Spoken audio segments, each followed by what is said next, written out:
মানুষের মধ্যে অফুরন্ত আধ্যাত্মিক সম্পদ নিহিত আছে।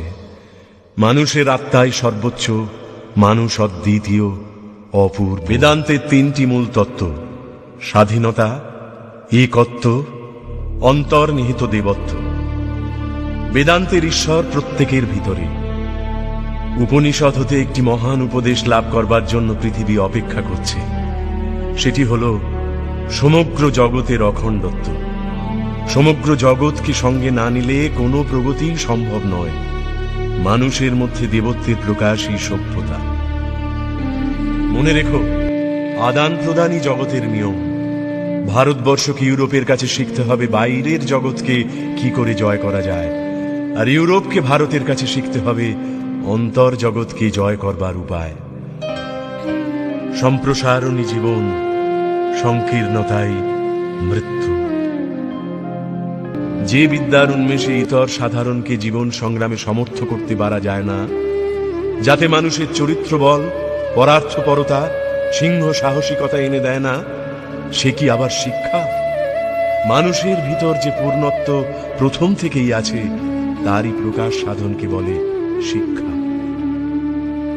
সমগ্র জগৎকে সঙ্গে না নিলে কোনো প্রগতি সম্ভব নয়। মানুষের মধ্যে দেবত্বের প্রকাশই সভ্যতা।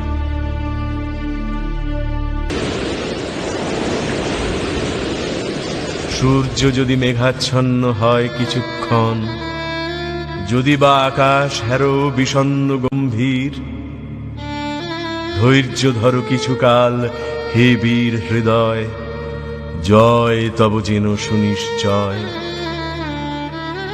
শীত যায়, গ্রীষ্ম আসে তার পাছে পাছে, ঢেউ পড়ে ওঠে পুনঃ তারই সাথে সাথে।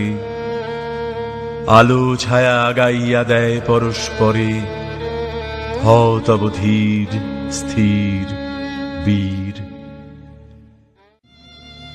তবু চল অন্ধকারে হে বীর হৃদয়, সবটুকু শক্তি সাথে লয়ে। কর্ম নষ্ট নাহি হবে, কোনো চেষ্টা হবে না বিফল। আশা হোক উন্মীলিত, শক্তি অস্তমিত।